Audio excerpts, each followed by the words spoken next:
sentiments and points validly made by all the earlier speakers addressing the issue of insecurity once again on the floor of this hallowed chamber.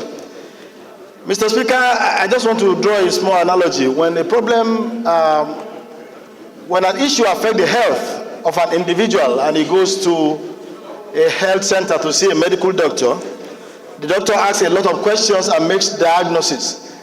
Because in most cases, when we look at the manifestation of an illness, without probing further into the root cause of the illness, we may make a wrong prescription. And so I want to just quickly say that, Mr. Speaker, there is a very direct correlation between insecurity and one, poverty. There's a direct correlation between insecurity and unemployment. There's a direct correlation between insecurity and education. These are established facts. And that is the reason why, if you look at the areas most prone to insecurity today in Nigeria, and you compare them with the statistics on the degree or percentage of poverty established by world bodies, you will discover that the places most affected by insecurity today in Nigeria are the poorest part of Nigeria. They are the least educated part of Nigeria. Fact. I'm not picking up figures on my head. By UNICEF, by WHO, by all world organizations.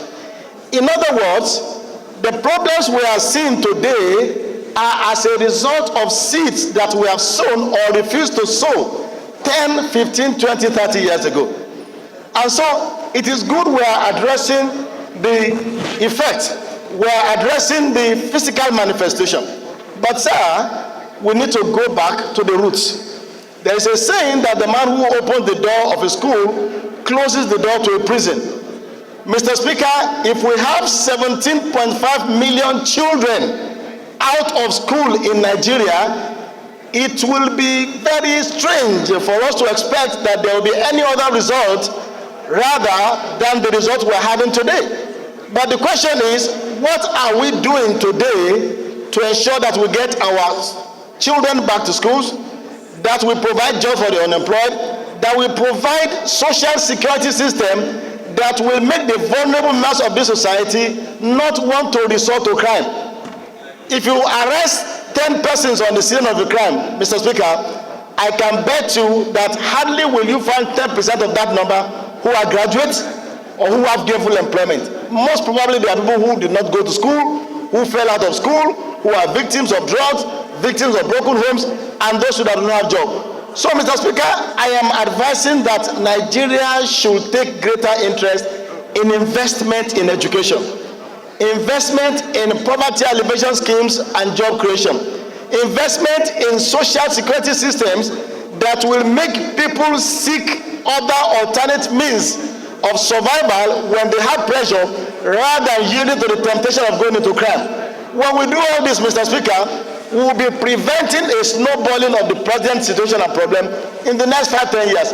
It is good we solve the problem today, but what happens in the next 5, 10, 15 years will depend on how much of attention we pay on the critical input into governance. Reduce poverty drastically, provide a means for people to get a job when they go to school, and make sure that our children go back to school, especially in the northern part of the country where we have the most serious cases of insecurity in Nigeria. Thank you, Mr. Speaker.